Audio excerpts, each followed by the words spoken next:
მოგესალმებით მეგობრებო, დღეს ისევ და ისევ წიგნიერების გაკვეთილით ხვდებით ერთმანეთს და რაც მთავარია, მე ვეცადე, რომ თქვენთვის ძალიან საინტერესო ტექსტი შემერჩია. დღეს ჩვენი მიზანია, რომ ერთად გავეცნოთ გურამ პეტრიაშვილის ძალიან მოკლე და ძალიან კარგ ტექსტს, ეს არის მღებავი და გაუცინარი კაცი. ტექსტის წაკითხვის შემდეგ კი, ისე როგორც წინა შეხვედრისას გავაკეთეთ, ერთად გავაკეთოთ რამდენიმე დავალება. მე ვახსენე ტექსტის სათაური, ეს არის მღებავი და გაუგონარი კაცი. დარწმუნებული ვარ, რომ სათაურის გაგებისთანავე თავში გარკვეული ვარაუდები მოგივიდა, რაზე შეიძლება იყოს ტექსტი. მაგალითად, შეიძლება იყოს ტექსტი იმაზე, რომ კაცი იყო, რომელიც მღებავად მუშაობდა, ან კაცი, რომელსაც არაფერი არ ესმოდა თავისი ოჯახის წევრების და სწორედ ამიტომ ის ვერ ურთიერთობდა ოჯახის წევრებთან. ახლა მოდი ცოტა ხანი ვიდეო დავაპაუზოთ და დაფიქრდი, რაზე შეიძლება იყოს ეს ტექსტი. რადგან ვიდეოს ყურება განაგრძე, ეს იმას ნიშნავს, რომ უკვე შენი ვარაუდი გაქვს და ფიქრობ, პირველი ან მეორე, ან სულად შეიძლება რამდენიმე ვერსია იმისა, თუ რაზეა ტექსტი, ეს ვერსიები უკვე შენს თავში ნელ-ნელა იზრდება. მოდი ახლა ვნახოთ, წავიკითხოთ ტექსტი და ვნახოთ ჩემი ვარაუდი გამართლდა, თუ შენი ვარაუდებიდან, იმ ვარაუდებიდან ერთ-ერთი, რომელიც აი ამ ტექსტის სათაურის შედეგად თავში მოგივიდა. მღებავი და გაუცინარი კაცი. მე დავიწყებ წაკითხვას. ერთ დილით მხიარული მღებავი შემოვიდა ქალაქში. ნაირფერი საღებავებით აფერადებული ტანსაცმელი ეცვა და თავზეც ფერადი ქუდი ეხურა. ნაირფერი, ვიცით რას ნიშნავს, ხომ? ეს არის ძალიან ფერადი, სხვადასხვა ფერებით ეცვა ტანსაცმელი. პირველსავე სახლს რომ გაუსწორდა, მღებავი შედგა, ანუ გაჩერდა და თავისთვის ჩაილაპარაკა. მოდი, აქედანვე დავიწყოთ. მივიდა, დააკაკუნა კარზე და პატრონებმა რომ გამოხედეს, ფერადი ქუდის მოხდით მიესალმა და იკითხა: ბავშვები თუ გყავთ? უთხრეს კი გყავსო. ძალიან კარგიო, გაეღიმა მღებავს. მოდით იმ ოთახს შევღებავ, სადაც მათ სძინავთ.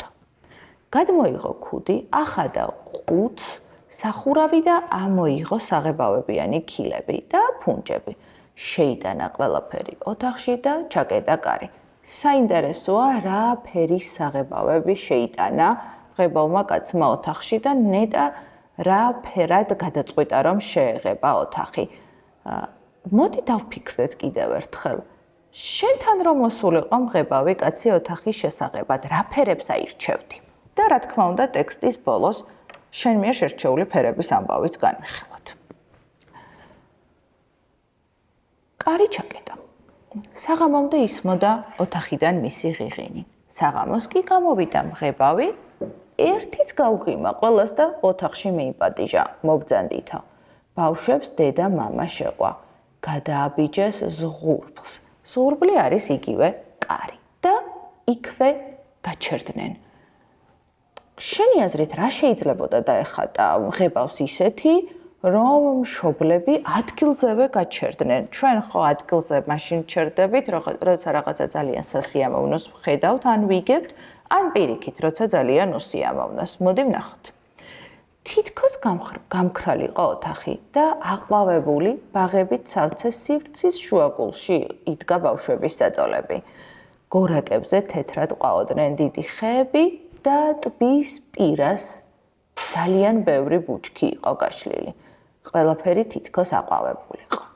პირველად, როდესაც მშობლები და ბავშვები გამოერკუნენ, ანუ გონს მოვიდნენ, როცა მათი ოთახი დაათვალიერეს, სიხარულით ხტუნვა დაიწყეს.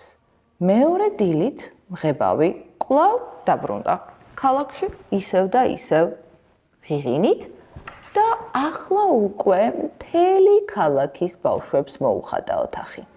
ასე მოდიოდა ყოველ დღე და ყოველ დღე თითო ოთახს ავსებდა აყვავილებული ხეებით.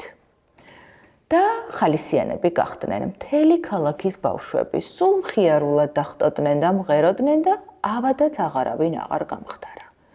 მღებავს მხოლოდ გაუცინარი კაცის ოთახი არ შეუღებავს, რადგან მას ბავშვები არ ყავდა.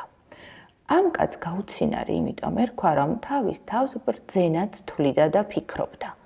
ბრძენი ადამიანი მუდამ სერიოზული უნდა იყოსო. ბრძენიაო ადამიანზე ამბობენ, როდესაც ის ჭკვიანია. მაგრამ როდესაც ის არის ცინის, შესაბამისად მასზე ბრძენს არ იტყვიან. თუმცა გაუცინარმა კაცმა, რადგან ძალიან ბევრი რაღაც იცოდა, ამიტომ მას ბრძენი შეარქვეს. და თვლიდა, რომ ის სერიოზული უნდა ყოფილიყო. საკვირველი ის იყო, რომ ქალაქის ცხოვრებნიც ამ კაცს ბრძენად მიიჩნევდნენ. თუმცა კაცი არასდროს ლაპარაკობდა, ამიტომ მისი სიტყვები, რა თქმა უნდა, არავის გაეგონა.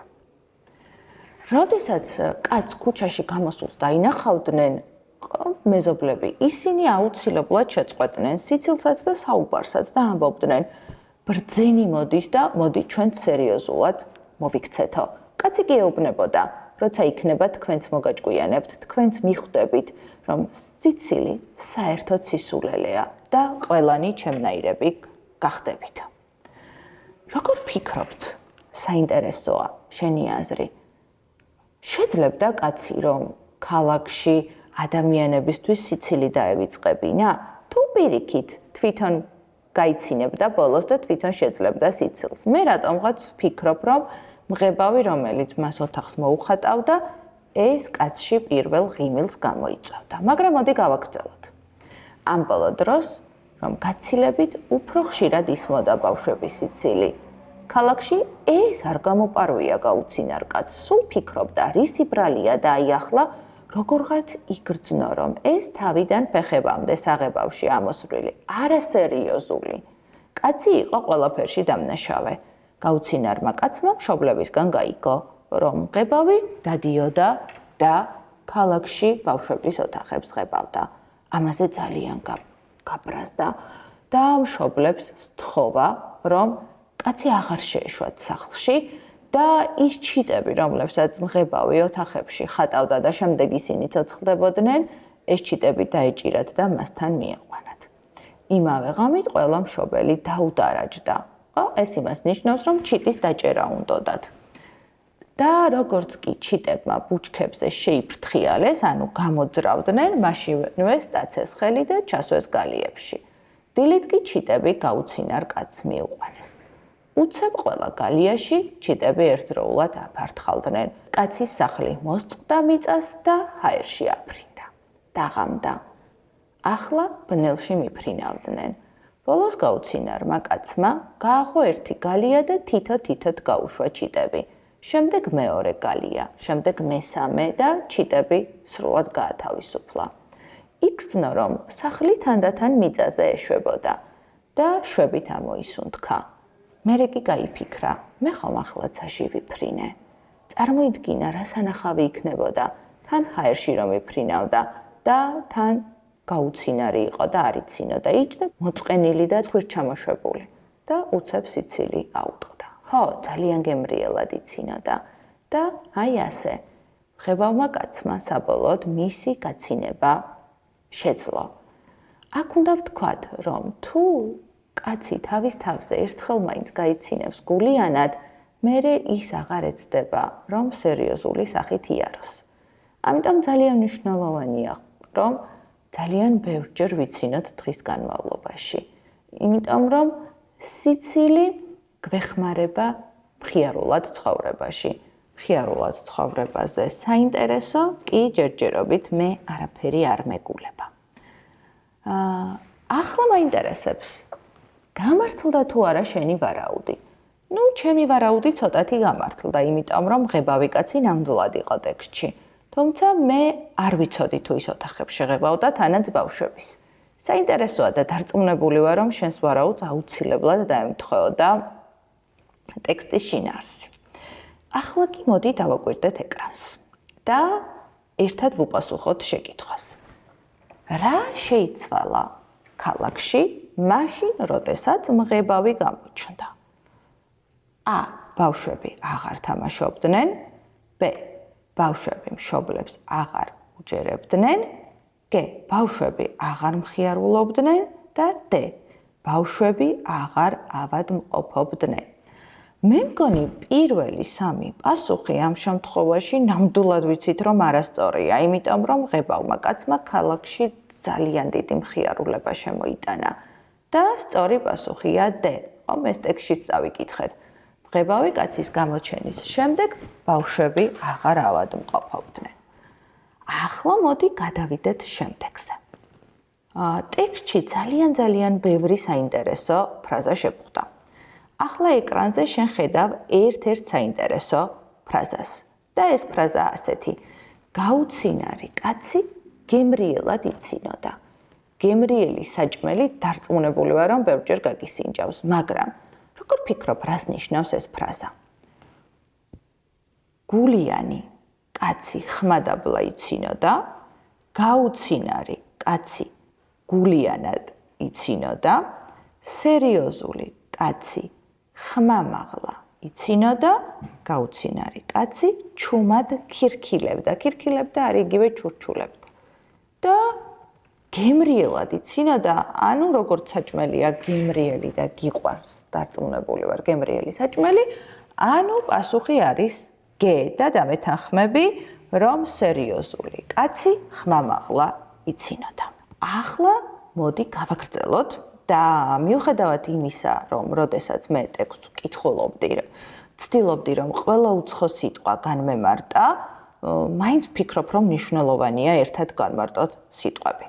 მოდი ჯერ შენ დააკვირდი ეკრანს, მოიფიქრე პასუხი და შემდეგ უკვე შენი პასუხები შევადაროთ ეკრანზე გამოჩენილ პასუხებს. მე დასაწყისში, როდესაც ტექსტის წაკითხვა დავიწყებ, გითხარი, რას ნიშნავდა სიტყვა ბრძენი. და ბრძენი არის დიახ, ჭკვიანი და მოაზროვნე ადამიანი. თავქარიანი ადამიანიაო, ამბობენ, ვინც არ უშინდება მაგალითად სიძნელებს, ხშირად დაუმორჩილებლად იქცევა, არ უჯერებს მშობლებს და ასე შემდეგ. ასეთ ადამიანს ქარაფშუტა ადამიანს ეძახიან, რომ ხშირად მისმა თავქარიანობამ შეიძლება დიდი პრობლემებიც გაუჩინოს. და სასიამოვნო ქარი, სიო, ეს დარწმუნებული ვარ, რომ ძალიან კარგად იცი, ეს არის ნიავი. და ახლა შენ ეკრანზე უკვე სწორ პასუხებსაც ხედავ და ასევე მე დარწმუნებული ვარ, რომ შენი პასუხები ამ პასუხებს რა თქმა უნდა დაემთხვა. სანამ დაგემშვიდობები, ერთი ასეთი სათხოვარი მაქვს, რომ კარგად დაფიქრდე და დაწერო, როცა თავისუფალი დრო გიქნება, რა თქმა უნდა. შენი აზრით, როგორი იყო მღებავი? როგორი თვისებები ჰქონდა მას? რა თქმა უნდა, ჩვენ ადამიანებს დადებითი და უარყოფითი თვისებებიც გვაქვს. და საინტერესოა ტექსტში მღებავი კაცის დადებითი თვისებების გარდა უარყოფით თვისებებსაც თუ ვიპოვით და რას ვურჩევდით მას? როგორ შეცვალოს თავისი უარყოფითი ან არც თუ ისე კარგი თვისება. ძალიან დიდი მადლობა მოსმენისთვის და მე ძალიან მინდა, რომ ყველა ბავშვის ცხოვრება და რა თქმა უნდა, ყველა იმ ბავშვის ცხოვრება, რომელიც ამ გაკვეთილებს უსმენს თუ არ უსმენს, ძალიან ფერადი და საინტერესო იყოს. დროებით გამშვიდობებით.